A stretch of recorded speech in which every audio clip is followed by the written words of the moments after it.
नमस्कार बंधुगण, आमे शुणुछे उपन्यास प्रेमिका लेखक विभूति पट्टनायक। प्रेमिकार कथारंभ। हे मोर दूर सुदूरर निष्ठुर शत्रु, सारा जीवन कौन मु एहीपरि आपणक स्मृतिरे कंटकित सरसज्जारे शोइथिबि। मुहरे हस फुटौथिले भी हृदय भितरे अहरह जळुथिबि। मु एमिति कि पाप करिथिली जे आपणଙ୍କୁ पाई मु मध्य पाइली नाही, छाड़ी मध्य छाड़ी पारु नाही। से थिला मो जीवनर कविता लेखा आउ कविता शुणिबार बयस।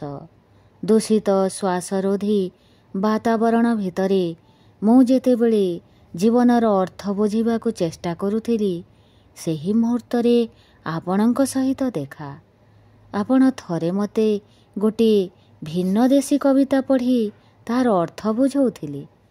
से कवितार सार कथा थिला शिशु पालन पाई बेबी फूड आउ घर तोलिबा पाई सीमेंट परमिट जोगाड़ करी करी स्वामी माने असमयरे बुढ़ा होई जाती, किंतु नारीर आखिरे प्रेमिकर बयस कौनसी दिन बढ़े नाही।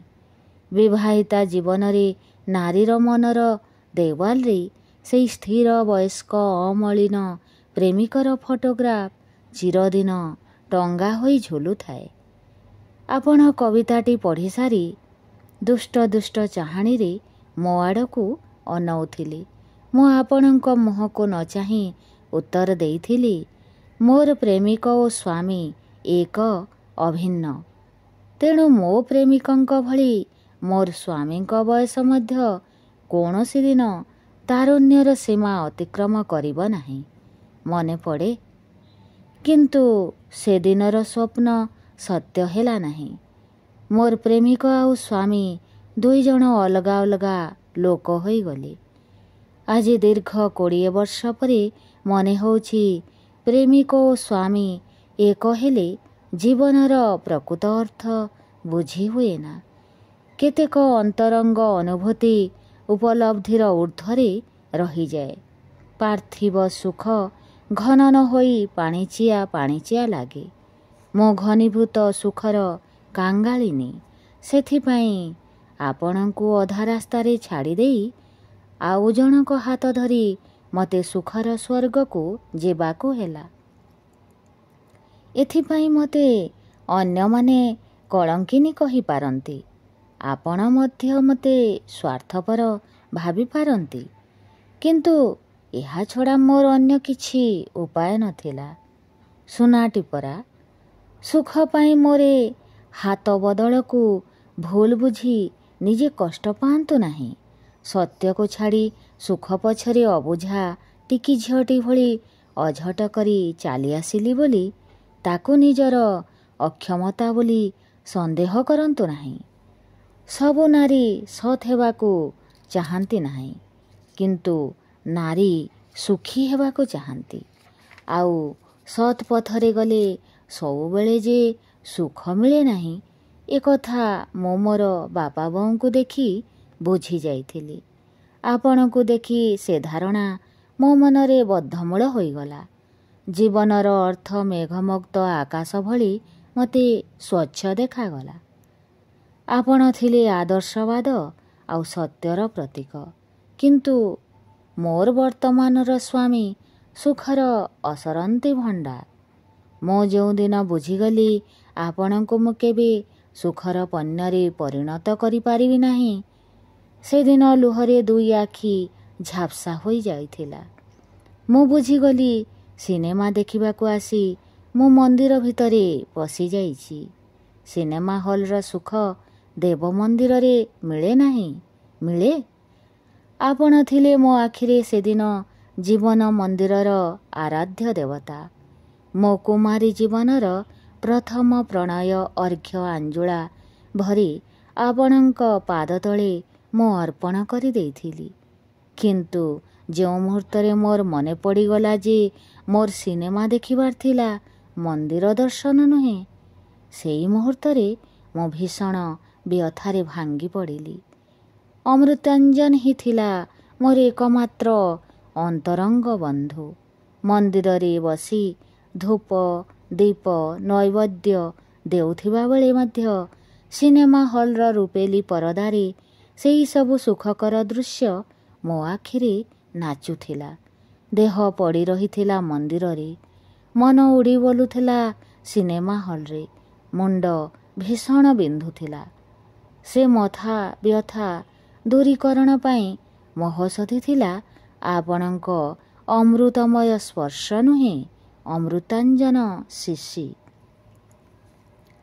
ଅପା ହିଁ ମୋତେ ପ୍ରଥମେ ବୁଝାଇଲା, ହୃଦୟର ଭକ୍ତି ବଳରେ ଶାଳଗ୍ରାମ ଶିଳା ଦେବତା ହୁଅନ୍ତି, ଭକ୍ତି ତୁଟିଗଲେ ଦେବତା ହୁଅନ୍ତି ସାମାନ୍ୟ ଶିଳାଖଣ୍ଡ। ଅପା ମୋ ଭଳି କଲେଜର ସର୍ବୋଚ୍ଚ ଡିଗ୍ରୀଧାରିଣୀ ନୁହେଁ, କିନ୍ତୁ ତାର ସାଂସାରିକ ଜ୍ଞାନ ମୋ ଠାରୁ ଯଥେଷ୍ଟ ବେଶୀ।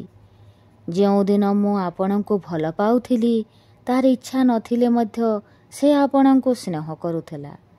ଯେଉଁଦିନ ସେ ଜାଣିଗଲା ଯେ ଆପଣ ମୋତେ ଅସରନ୍ତି ସୁଖ ଦେଇପାରିବେ ନାହିଁ ବୋଲି ଭାବି ମୋ ମୁଣ୍ଡରେ ଅମୃତାଞ୍ଜନ ଲଗାଉଛି, ଆପଣଙ୍କୁ ଶିଳାଖଣ୍ଡ ବୋଲି ଭାବି ମନ୍ଦିର ଛାଡ଼ି ସିନେମା ହଲ୍କୁ ପଳେଇ ଆସିବା ଲାଗି ପରାମର୍ଶ ଦେବା ପାଇଁ ତାର ବିବେକ ତିଳେ ହେଲେ ଦଂଶିତ ହୋଇନଥିଲା।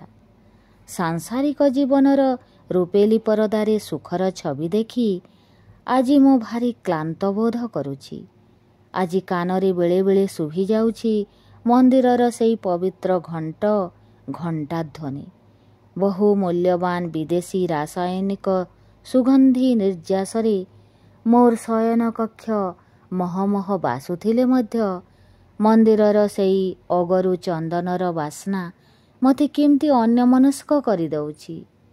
ମନର ରୁଦ୍ଧ କୋଠରୀର ଅନ୍ଧକାରଚ୍ଛନ୍ନ ଚାରି କାନ୍ଥକୁ ଚାହିଁଦେଲା ମାତ୍ରେ ଦିଶିଯାଉଛି ଆପଣଙ୍କ ମୁହଁର ସେଇ ଅମଳିନ ଛବି। ମନେ ହେଉଛି ସେଠାରେ ଝୁଲୁଛି ସେଇ ଭିନ୍ନଦେଶୀ କବିତା ଲାଇନ୍ ଭଳି ଆପଣଙ୍କ ସ୍ଥିର ତାରୁଣ୍ୟର ଫ୍ରେମ୍ବନ୍ଧା ଫଟୋଗ୍ରାଫ। ମନେ ଅଛି ଅମୃତା ପ୍ରୀତମଙ୍କ ସେଇ କବିତା? ଦିନେ ତ ସେଇ କବିତାର ପ୍ରତି ଲାଇନ୍ ଥିଲା ଆପଣଙ୍କର ମୁଖସ୍ଥ। At the door stood she, a piece of property. Besides her stood her owner, her husband, and in front the lover. At the door stood she, silent and still, like a lily white marble pillar. ହଁ, ବିବାହ ପରେ ମୁଁ ଆଜି କେବଳ ଏ piece of property. ମୋ ପାର୍ଶ୍ୱଭାଗରେ ମୋର ସ୍ୱାମୀ, ସମ୍ମୁଖରେ ଆପଣ। ସ୍ୱାମୀଙ୍କ ମୁହଁରେ ମୋ ପାଇଁ ଅଧୀର ଆକୁଳତା, କାରଣ ସେ ମୋତେ ଭୋଗ କରିବାକୁ ଚାହାନ୍ତି, କିନ୍ତୁ ଆପଣ ନିର୍ମମ ଉଦାସୀନ, କାରଣ ମୁଁ ଆପଣଙ୍କର ଭୋକ୍ତା ବିଶେଷ। ବିବାହ ବେଦୀରେ ଅନ୍ୟ ଜଣେ ପୁରୁଷ ସହିତ ହାତଗଣ୍ଠି ପଡ଼ିଗଲା ପରେ ମନେ ମନେ ପଣ କରିଥିଲି କୌଣସି ଦିନ ଆପଣଙ୍କ କଥା ଆଉ ଭାବିବି ନାହିଁ, ଦେଖା ହେଲେ କଥା କହିବି ନାହିଁ। କିନ୍ତୁ ସ୍ୱାମୀ ସନ୍ତାନର ସାଂସାରିକ ଜୀବନର ସିନେମା ହଲ୍ରେ ବସି ମନ୍ଦିରର ସେଇ ଘଣ୍ଟା ଧ୍ୱନି ଯେ ମୋତେ ଶୁଭିଯାଉଛି, ଏ କଥା ମୁଁ କାହା ଆଗରେ ମୁହଁ ଖୋଲି କହିପାରିବି? ସ୍ୱାମୀ, କନ୍ୟା, ପୁତ୍ର କିମ୍ବା ଅପା, ଭାଇ କେହି ଏ ବ୍ୟଥା ବୁଝିବେ ନାହିଁ। କିନ୍ତୁ ମୋର ସ୍ୱାର୍ଥପର ମନ ଭିତରେ ଏତେ ବ୍ୟଥା, ଏତେ କଥାକୁ ଚାପି ରଖିବା ପାଇଁ ସ୍ଥାନ ନାହିଁ। ଆପଣ ହିଁ ମୋ ଦେହ ମନର ଅଲେଖା ପାଣ୍ଡୁଲିପିରେ ଅଶୁଣା ଭାଷାର ବର୍ଣ୍ଣମାଳା ଉତ୍କୀର୍ଣ୍ଣ କରିଦେଇଥିଲେ।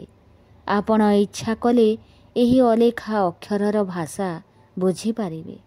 ନାରୀ ସବୁ କଥା କ'ଣ ମୁହଁ ଖୋଲି କୁହେ? ମୌନତା ତା ମନର ଭାଷା ନୁହେଁ।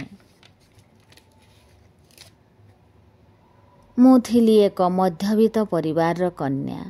ମଧ୍ୟବିତ୍ତର ମନ ଆଉ ମଧ୍ୟବିତ୍ତର ସାମାଜିକ ଜୀବନ ଭିତରେ ମୋର ଜନ୍ମ ଓ ଯୌବନ। ମୁଁ ଯେଉଁଦିନ ରେଭେନ୍ସା କଲେଜକୁ ସାଇନ୍ସ ପଢ଼ିବାକୁ ଆସିଥିଲି, ସେଦିନ ମୋର ବାପା ବୋଉ କେହି କେବେ ଆଶା କରିନଥିଲେ ମୁଁ ପାଠ ପଢ଼ି ଚାକିରି କରିବି। ସମସ୍ତେ କିନ୍ତୁ ଆଶା କରିଥିଲେ ମୁଁ ବାହା ହୋଇ ଘର ସଂସାର କରିବି। କଲେଜ ଶିକ୍ଷା ମୋତେ ଜଣେ ଉପଯୁକ୍ତ ବରପାତ୍ର ପାଇବାରେ ସହାୟତା କରିବ। ବାପା ଥିଲେ ଜଣେ ଆଦର୍ଶବାଦୀ ଶିକ୍ଷକ। କଳା ଟଙ୍କାର ମୋହ ସେ କୌଣସି ଦିନ ଦେଖିନଥିଲେ। ତେଣୁ ମୁଁ ଜାଣିଯାଇଥିଲି ISC ପାସ୍ କଲା ପରେ କିମ୍ବା ଖୁବ୍ ବେଶୀ ହେଲେ BSc ପଢ଼ୁଥିବା ବେଳେ ମୋତେ ବିବାହ କରିବାକୁ ହେବ। ସେତେବେଳକୁ ମୋ ଜୀବନଯାପନ ପ୍ରଣାଳୀର ଏକ ନିର୍ଦ୍ଦିଷ୍ଟ ଛକକଟା ସରିଥିଲା। କଲେଜରେ ପାଦ ଦେଲାବେଳେ ସେ ଉଭିନ୍ନ ଯୌବନା କିଶୋରୀ ବୟସରେ ମୋତେ ବିବାହ କଥା ଚିନ୍ତା କରିବାକୁ ପଡ଼ିଥିଲା। ଏଇଟା ଆପଣଙ୍କୁ ଅବିଶ୍ୱାସ ମନେ ହେଲେ ମଧ୍ୟ ପ୍ରକୃତରେ ତାହା ହିଁ ମୋ ପାଇଁ ଥିଲା ଏକ ଅବଧାରିତ ସତ୍ୟ। ଯେଉଁ ଝିଅ କଲେଜ ଜୀବନରେ ପାଦ ଦେବା ମାତ୍ରେ ବିବାହ କଥା ଚିନ୍ତା କରେ ସେ ସହଜରେ ଅନ୍ୟ ଜଣକ ପ୍ରେମରେ ପଡ଼େ ନାହିଁ। କଲେଜ ଜୀବନର ରୋମାନ୍ସ ତାକୁ ଏଡ଼ାଇ ଯିବାକୁ ହୁଏ। ସେଥିପାଇଁ କଲେଜର ବହୁ ଛାତ୍ର ମୋର ରୂପର ସ୍ତବ କରି ଅନେକ ଚିଠି ଲେଖୁଥିଲେ ମଧ୍ୟ ମୁଁ କାହାରି ଚିଠିର ଉତ୍ତର ଦେଇନଥିଲି। ସବୁ ଚିଠି ବାକ୍ସବନ୍ଦୀ ହୋଇ ପଡ଼ି ରହିଥିଲା। କ୍ଲାସକୁ ଗଲାବେଳେ ମୁଁ ମୁହଁ ତଳକୁ କରି ଚାଲୁଥିଲି। ଖୁବ୍ ନିମ୍ନ ସ୍ତରରେ କଥାବାର୍ତ୍ତା କରୁଥିଲି। ଅନ୍ୟମାନଙ୍କ ସହିତ ପ୍ରଗଳ୍ଭ ଗଳ୍ପ କିମ୍ବା ହାସ୍ୟରୋଳରେ ଯୋଗ ଦେଉନଥିଲି। ସଂକ୍ଷେପରେ କହିବାକୁ ଗଲେ ମୁଁ ଥିଲି ଏକ ଆତ୍ମମଗ୍ନା କିଶୋରୀ, ଯିଏ ନିଜ ମନର କାନଭାସରେ ତାର ଅଦେଖା ଭାବିସ୍ୱାମୀର ଚିତ୍ର ବାରମ୍ବାର ଅଙ୍କନ କରି ବାରମ୍ବାର ଲିଭାଉଥିଲା। କାରଣ କୌଣସିଟି ଛବି ତାର ମନକୁ ସମ୍ପୂର୍ଣ୍ଣ ପାଉନଥିଲା। ମୋର ଭାବିସ୍ୱାମୀଙ୍କ ଅସମ୍ପୂର୍ଣ୍ଣ ଛବି ଅଙ୍କା କଥା ମନେ ପଡ଼ିଲେ ଆଜି ମଧ୍ୟ ମୋତେ ହସ ମାଡ଼େ। ଆପଣଙ୍କ ସହିତ ନିବିଡ଼ ସଂସ୍ପର୍ଶରେ ଆସିବା ଆଗରୁ କୌଣସି ପୁରୁଷ ମୋର ପୂର୍ଣ୍ଣାଙ୍ଗ ମନେ ହେଉନଥିଲେ। ସମସ୍ତେ ମନେ ହେଉଥିଲେ ଅପୂର୍ଣ୍ଣ, ବିକଳାଙ୍ଗ, ଅକ୍ଷମ ପୁରୁଷ। ମନେ ମନେ ସେମାନଙ୍କ ଛବି ଆଙ୍କି ପର ମୁହୂର୍ତ୍ତରେ ଗଭୀର ଅତୃପ୍ତିରେ କାଟି ଲିଭାଇ ଦେଉଥିଲା ବେଳେ ମୋର ମନେ ହେଉଥିଲା ମୁଁ ଜୀବନରେ କେବେ ହେଲେ ମନଲାଖି ପୁରୁଷ ପାଇବି ନାହିଁ। ହୁଏତ ମୋ ବିବାହିତ ଜୀବନର ବ୍ୟର୍ଥ ହେବ ଅଥବା ମୋତେ ସାରା ଜୀବନ ଅବିବାହିତ ରହିବାକୁ ପଡ଼ିବ। ମୋର ଏ ଅଲେଖା ଅକ୍ଷରର ଅଭିଲେଖ ପଢ଼ି ମନେ ମନେ ହସୁଛନ୍ତି। ମୋ କଥା ବିଶ୍ୱାସ କରୁନାହାନ୍ତି। ମୁଁ ଜାଣେ ପରା। ଆପଣ ଚିରଦିନ ହୃଦୟହୀନ। କୌଣସି ଦିନ ମୋର କୌଣସି କଥାକୁ ବିଶ୍ୱାସ କରିବା ଆପଣଙ୍କର ଜାତକରେ ନାହିଁ। କିନ୍ତୁ ରାଣ ଖାଉଛି, ମୁଁ ବିନ୍ଦୁଏ ହେଲେ ମିଛ କହୁନାହିଁ। ହୁଏତ ସେ ଦିନଗୁଡ଼ିକ ଥିଲା ସେମିତି। ସେ ତ ଆକାଶ କୁସୁମ ତୋଳିବାର ବୟସ। କେଉଁ କେଉଁ ଗୁଣ, କେଉଁ କେଉଁ ଐଶ୍ୱର୍ଯ୍ୟ ଥିଲେ ପୁରୁଷ ଜଣେ ପୂର୍ଣ୍ଣାଙ୍ଗ ମଣିଷ ହୁଏ ସେ କଥା ଯେତେ ମାପିଚୁପି ଅଙ୍କ କଷିଲେ ବି ହିସାବ ଭୁଲ ହୋଇଯାଏ। ବାପା ଚାହୁଁଥିଲେ ମୁଁ ଛବି ଆଙ୍କିବି, ସାହିତ୍ୟ ରଚନା କରିବି, ଗୀତ ବୋଲିବି। ସବୁ ବିଦ୍ୟାରେ ମୋର ଟିକେ ଟିକେ ପରିଚୟ ଥିଲା। ମନ ଭିତରେ ଏକ ଅହଙ୍କାର ଥିଲା। ମୁଁ କେବଳ ଅନ୍ୟମାନଙ୍କ ଭଳି ବକ୍ଷକଟି ନିତମ୍ବର ନାରୀ ନୁହେଁ, ମୁଁ ମଧ୍ୟ ଜଣେ ଶିଳ୍ପୀ। ସେଇ ଶିଳ୍ପୀ ମନ ଦେଇ ଥରେ ଗୋଟିଏ ଗଳ୍ପ ଲେଖିଥିଲି। କୌଣସି ଏକ ପତ୍ରିକାରେ ତାହା ଛପା ହୋଇଥିଲା। ସେଇ ଗଳ୍ପକୁ ନେଇ ଆରମ୍ଭ ହେଲା ମୋ ଜୀବନର ଏକ ନୂତନ ଉପନ୍ୟାସ। ଆମେ ଦୁହେଁ ଦୁହିଁଙ୍କ ଅଜ୍ଞାତସାରରେ ସେଇ ଜୀବନ ଉପନ୍ୟାସର ନାୟକ ନାୟିକା ହୋଇଗଲେ।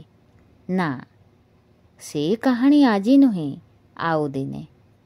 ଆଜି କେବଳ ସେ ଉପନ୍ୟାସର ନାୟକ ନାୟିକାଙ୍କ କଥା, ଆପଣ ଆଉ ମୁଁ। ମୋ ପ୍ରାକ୍ ବିବାହିତ ଜୀବନର ସେଇ ପୃଥିବୀରେ ମୋ ଆଖିରେ ଆମ ଦୁଇ ଜଣଙ୍କର ଭିନ୍ନ ଆଉ କେହି ନଥିଲେ।